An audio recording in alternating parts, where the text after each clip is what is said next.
It's been all over the place. It's been dreadful. We are a football club. We need to win games. I mean, I'm not a glory hunter. I turned off the TV and then turned it on just because I had nothing to do. This doesn't make any sense. I 100% stand by that statement. It is absolutely minute. makes sense. No one can deny that it is lame. Going up, and all that. What?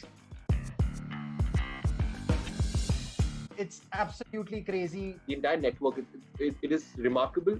And it's just bad to the rafters. Not a lot of other countries have it. Probably secretly wanting to have gone this route at some point. It's just a culture thing. You have your eyeballs from like 1950. Education first. Or else, go home. I was waiting for it. I was just waiting. I like it.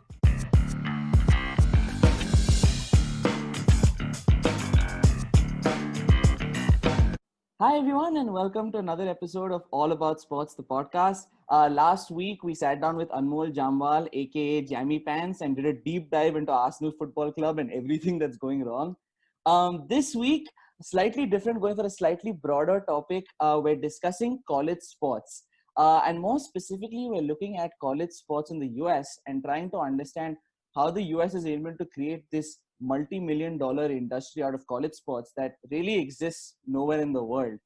Today, you're joined by our usual set of hosts, Aniket, Mazhar, Shubham, and myself, Rishabh. So with that, guys, let's get right into it. Mazhar, I'm going to start with you. US sports, it's an incredible industry. We don't see it anywhere else in the world that people follow college sports to such a large degree. Fans come out in droves to watch, football, basketball, and even a lot of Olympic related sports. How do you think the US has been able to generate this type of demand that no other country has?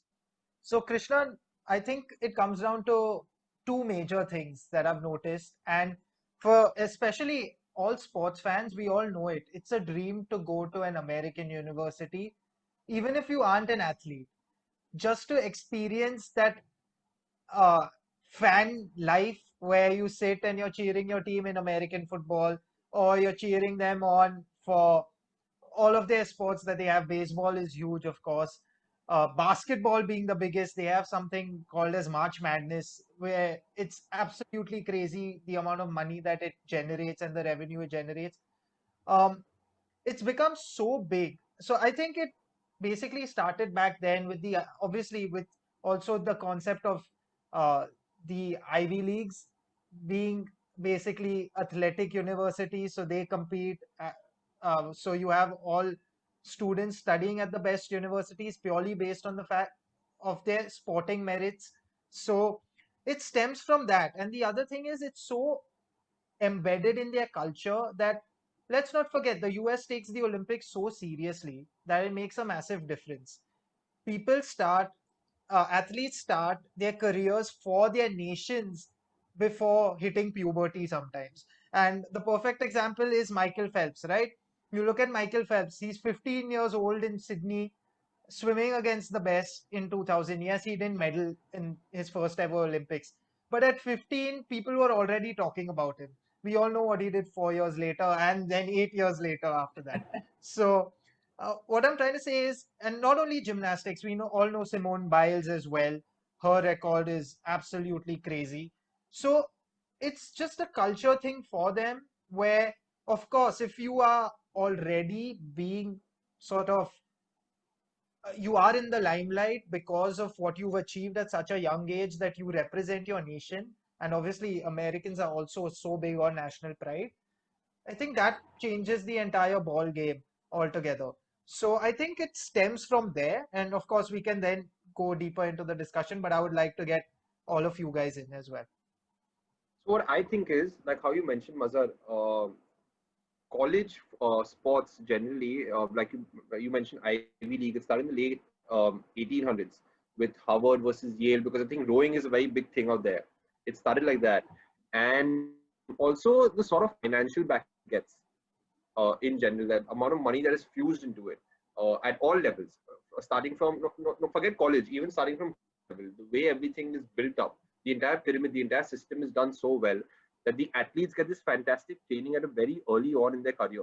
And that's the reason, like you mentioned, having young athletes go to Olympics, represent their country. And then even the system of playing amateur and then developing into a professional athlete. That system is also so well done with all the drafts that happen and how athletes get selected, how they get picked on, how they get scouted. The entire network, it is remarkable, and definitely something which is very unique. Not a lot of other countries have it, so it is something very unique. And talking about the amount of money that is there, I'm sure like we'll get into it deeper. But one thing which I found very interesting is this is back in 16-17, 2016-17 season. So they have the NCAA, which is I think the National College Athletic Association or something like that. They made $1 That's it. billion in revenue just from ticket sales. $1 billion in 16-17 season just on ticket sales. That is the amount of money that college sports in America they command. It's like a separate industry in its own, which is extremely well off. And their So, yeah. tickets are cheaper than pro sports. Their tickets are cheaper than pro sports typically. The tickets are cheaper and the I games are hope more so. I exciting. hope so. So, and the games are more exciting. But just something I'd like to highlight. I think you three have already covered as to where it began. But in case someone wants a current indicator of how good the athletic culture in America is, people miss out on tennis. This is one big one which people miss out on. Tennis in college in America is also very big. Also, just tennis is really big in America. Sophia Kenin, she moved with her father at a very young age, and countless other um, Russian stroke Soviet athletes, tennis athletes have done it. Famously enough, Somdev Devvarman has done it as well. He played college tennis in America. So these are just some current examples of people who have, okay, by current I mean currently professional and not currently playing that. But so there are some fantastic examples of people moving to the States because that is where you can make a career in athletics or any sport, to be honest. And sports has such an important place in society there. Um, and one of the reasons why at least I think, is because college sports are so it's such a dominant focus for people is because America is big, it's massive, it's geographically massive, right? You don't have a professional sports team uh, close to you. Let's be honest, like there isn't a professional sports team in every state which you would really like to follow, but you could have a college sports program which is really great. You could have a college sports program which you would take pride in, and that's where I think you can invest in sports through college. By invest, I mean invest time, invest your energies, your following. You're paying money to watch You're paying a lot of money to watch a game every alternate week in a stadium, packed stadium. So just look at the Texas A&M stadiums. Look at any stadium in the state of Texas, uh, any football stadium, and it's just packed to the rafters with people, and that's bigger than you'll see in some NBA games. So But how did yeah, they get there? so Gui, it comes back down to one major thing, right? And I think Shubham highlighted that perfectly, the drafts. And that is the basic, yeah, money is of course, money is a different thing altogether. But the draft concept that they've created is just brilliant and unparalleled, is like how Shubham said. It's so good that basically what they do is they say, okay, we have scouts in every single university that features in our list. They all are, and now they are so big on technology and big data and data analytics that they have records of every single thing.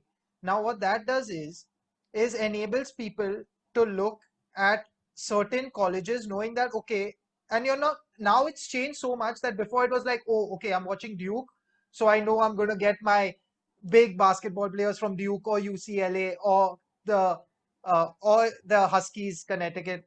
So before it was like certain colleges where you used to go to become a star basketball player. I'm talking purely from a basketball perspective right now. Um, the NFL has a whole different system and it's much bigger and many more people get drafted, obviously. So basketball's a nice small sample size. That's also changed now. The example is fine. Zion Williamson went to Duke. But here's what's interesting about Zion Williamson. the guy was given Nike sponsorship in high school. When you think about it, it's the guy is was touted to be literally the greatest ever, most dominant player in college ball since LeBron James. And because he got injured, right? His shoe split in the first game of March Madness. His shoe tore off. So Nike got a lot of criticism. I think their stock dropped at that point. Again, linked with money. So that commercial value came in, and then then players came out in support saying, Zion, don't play. We'll support you. Just join the NBA. Give up college. Apply for the draft. So I think that brings me back to the main point which Shubham had mentioned, and Gui, rightfully you as well said, money. No, I'm so happy we're discussing this topic because honestly, when I came to the US initially, it confused the hell out of me why people were watching college sports. I was like, these guys aren't professional athletes. At most, they can be at the place. Athletes will be there for 4 years, but most of the most brilliant are only there for 1 year from a basketball perspective. NFL, football, they stay a bit longer. But I think it definitely money is the biggest factor, and I think the money stems from, like you all said, how much demand there is.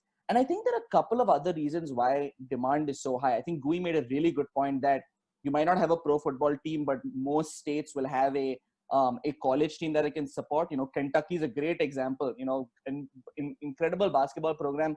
There's no pro team particularly close to them. I think the second thing is US sports in a general are built so heavily on parity, which essentially means that there are very, very few franchises that are successful for a long period of time, right? Let's take the Golden State Warriors, for example. Even 2 years back, they were dominant, and now they're nowhere. They finished, one of the last, they were the last team last year in the Western Conference.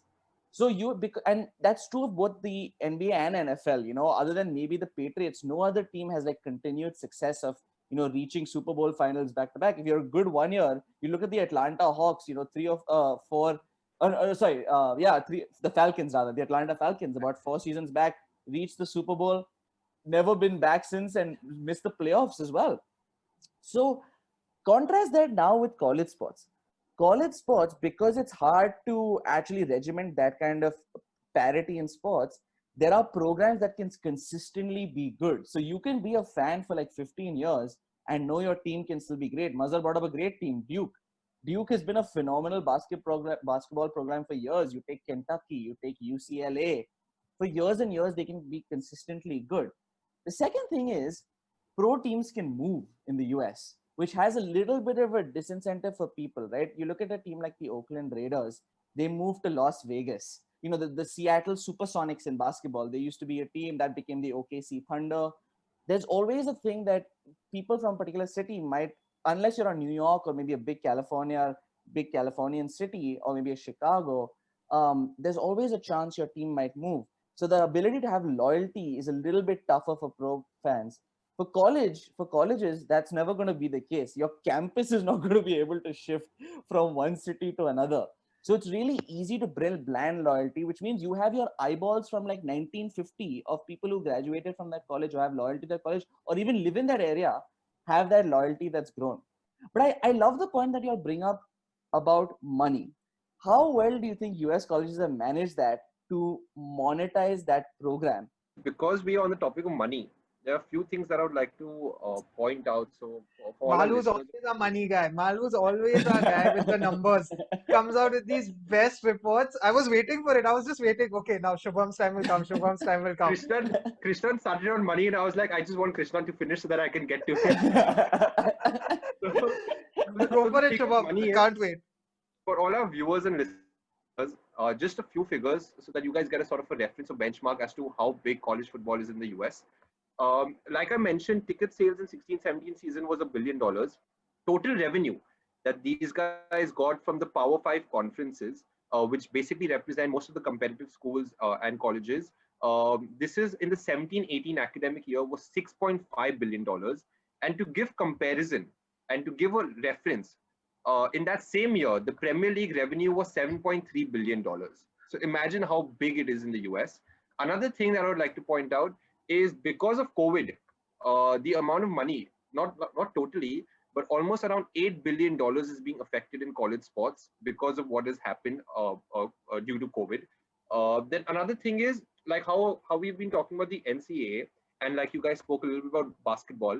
I'm not very sure which year this is or which academic year, but to give you guys an idea, Division One of men's basketball championship, the NCAA made $821 million. That was from broadcasting, and $129 million from ticket sales. And now the best thing what I like is because like Krishnan mentioned how it's monetized and how this money is used for amateur athletes. The best thing about it is what I think is a great thing that the NCAA does is most of this money that is used, it is given to colleges so that they can fund these athletes by giving them sponsorships, so that the entire school, the entire education gets sponsored, and that's a great thing that they do. And the reason it is very good is because it incentivizes athletes to try and participate in sports. Because keep in mind, from college to pro, only 2% of athletes make it. So when only 2% of athletes are making it, and college in the US is very expensive, most of the students graduate with a lot of debt. So when they're getting completely sponsored, they have that much of an incentive to participate in sports, which gets a lot more attraction and youth getting involved in sports. I think Mazhar wants to say something right now. So please go. So no, because you mentioned 2%, and actually, Shubham, for a change, I have some numbers written down. So, so you perfectly mentioned that, and I actually have it a note here that I have written is that there are around 8 million students that participate in high school athletics, and out of these, only 480,000 make it into a college team. So just look at that disparity in numbers. So that's why it's so competitive, and that's why the money also comes in. And now KPMG had done a study, and they mentioned 4 key metrics for the success in sports. This And I time think Mazhar has come up with KPMG studies, huh? I like so it. I like it. so it was 4 points. So it was viewership, sponsorship, broadcasting, and performance. So we've highlighted viewership, we've highlighted sponsorship, and of course broadcasting. Malu, I think 820 odd million for the NCAA to make. I mean, the NBA made 1 billion, and during this COVID time. So that perfectly highlights it. Performance is the main thing. And I think Gui, you mentioned that perfectly, that it's fun to watch. Sometimes it's better than watching the pros play because it's highly competitive.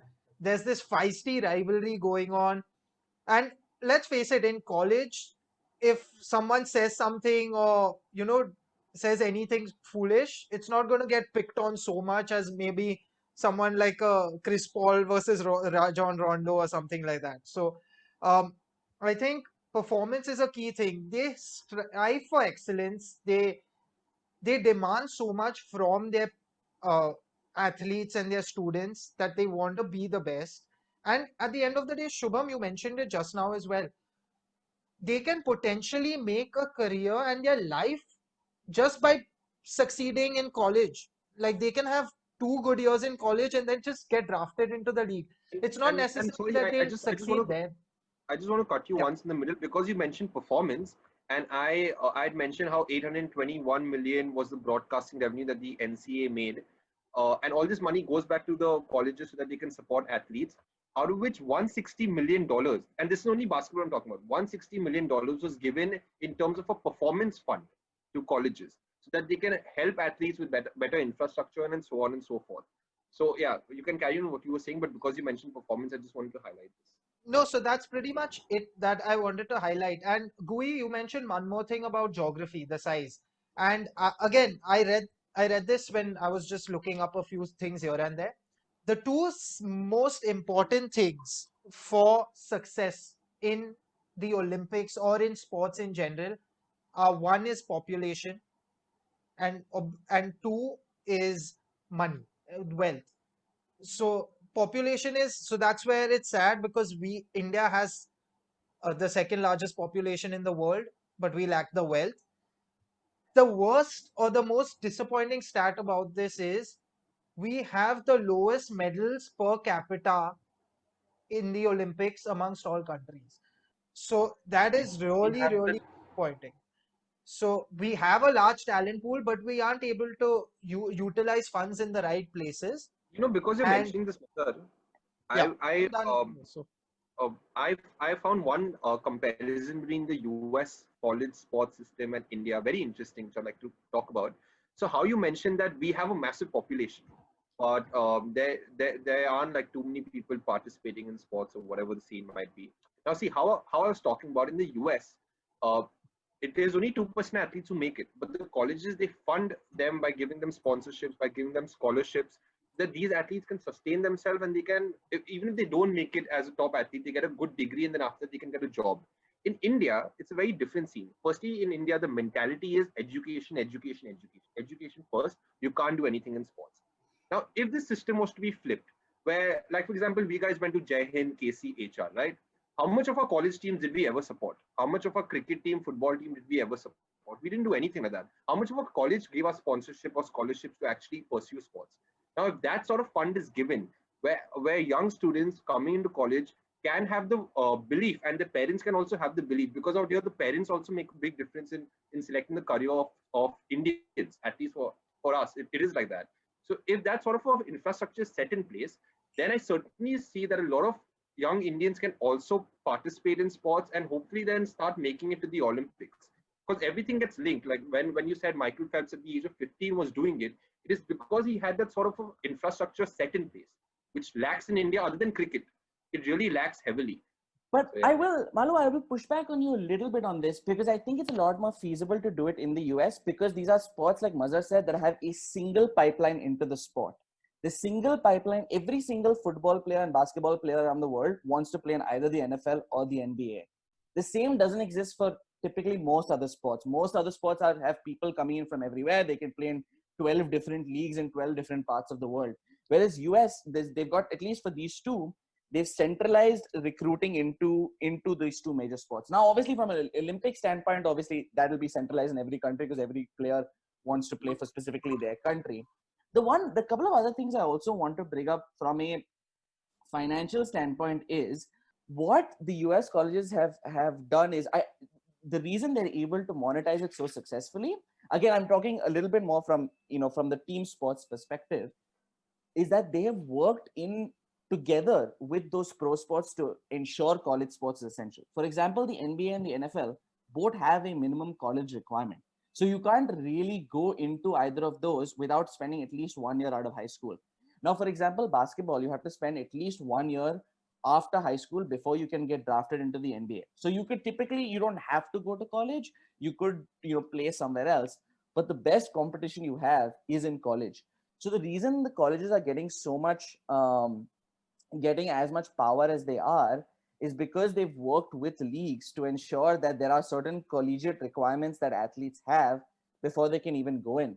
Also, a little bit of a pushback on the. I do agree. It's really an incredible thing that you can be like a college athlete and be funded um, through your time in college. That's really an incredible thing. That is unbelievable to watch. But let's not forget, they actually make that money back for their college. It's like sort of being paid, but not knowing how you're being paid, but purely they decide how you're being paid, which is through your college tuition. They basically make back the money with how much they earn for their teams. And let's not forget, the reason you talked, Amazon, I like the comparison you made between NCAA and NBA. What's the big difference? NCAA doesn't have to give anything to athletes per se. You can't have sponsorships as an athlete. California only recently passed a bill that allows you to that allows players to make money off sponsorship or image rights. That has never existed before. The likeness and commercial, whatever, Exactly. the player likeness, and basically use their names. Exactly. Yeah, exactly. So that's where the NCAA is accruing this huge amount of wealth in colleges, because this huge chunk, these like $200 million contracts that go to the LeBron James of the NBA, that doesn't have to be paid out. There's no contract like that absolutely exists in colleges. So all the money essentially just goes to NCAA and the colleges, which they've utilized to grow college sports in a huge way. But I want to quickly dive into the point that you mentioned also of India versus the US. And Gui, I want to ask you, based on what Shobha and Mazhar mentioned, which was a really good point, can other countries in the world replicate any sort of system like this, or is it restricted to the sports that the US plays and the kind of demand they've generated? So before I take that question, I'm just going to I've just been listening to these lovely questions and points which all three of you made, and I want to say something about each of them. So Mazhar spoke about performance, and just to highlight one aspect, think about how dominant you have to be in high school as a football player to make it, because there is a division 1 colleges, there are division 2 colleges, 3 colleges. If you don't make it anywhere, you can go to a JUCO, you can go to a junior college and play there. Okay, and this is, you could play in a JUCO to get into a D1 school, and if you're in a D1 school, then your chances of making it to the NFL are higher. So that is the level which high school and college athletes are trying to produce. They are trying to play better football they would play for a professional team, because well, the money is with the professional team, but to get there you have to pull out every stock. And so much so that there are Netflix series on, well, division 1 colleges, on JUCOs. Last chance you, in case anyone who's following us hasn't watched, I'm sorry, but you have to. You just have to. You drop what you're doing and you watch that. Second one is, and again, just as an example, I had Justin Fields as the trending search on my Twitter last night, as opposed to anything else, because well, Clemson versus Ohio State was on, and the man has a rocket for an arm. So well, that signifies how much people are glued to, well, college sports and what is happening in college sports. Another point which you spoke about, Krishnan, was on the NCAA accruing wealth.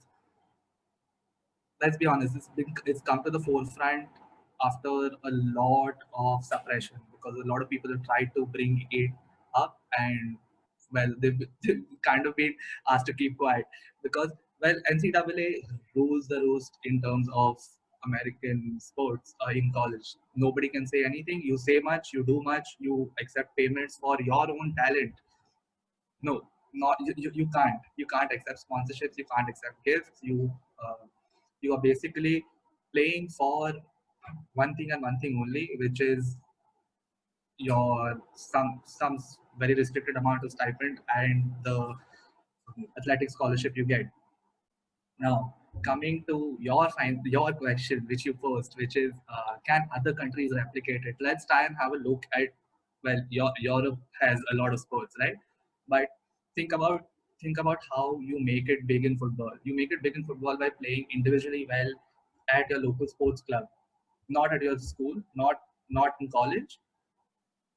Similarly, there is a sports club for, say, hockey. There are sports clubs for badminton. There are sports clubs for every sport, but it's not driven through schools or colleges. Now, And there are you domestic mentioned leagues. Domestic leagues. as well. there are domestic leagues, correct. I was reading through a lot of things on the internet for this podcast. And one of the things that someone put up, which was just so brilliant, like, just imagine if Leo Messi had to go through high school and college to make it big, then where would he be at 21, 22? He was playing in the Champions League at that age, right? But that wouldn't happen with a college system in place.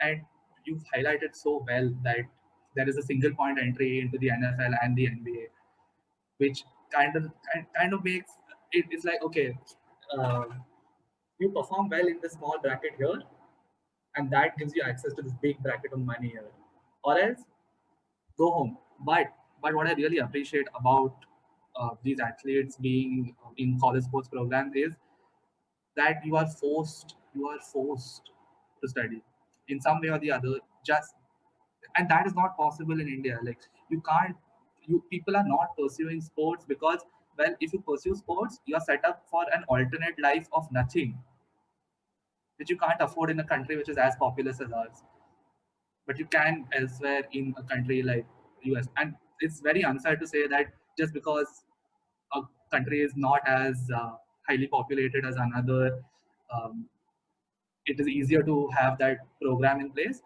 But it's also the nature of the sports, how it has been kind of controlled, at least in the two of the biggest leagues um, in America. So can other countries replicate it? Maybe, but is any footballer going to agree to this? I doubt. I really doubt. So Sports clubs are essential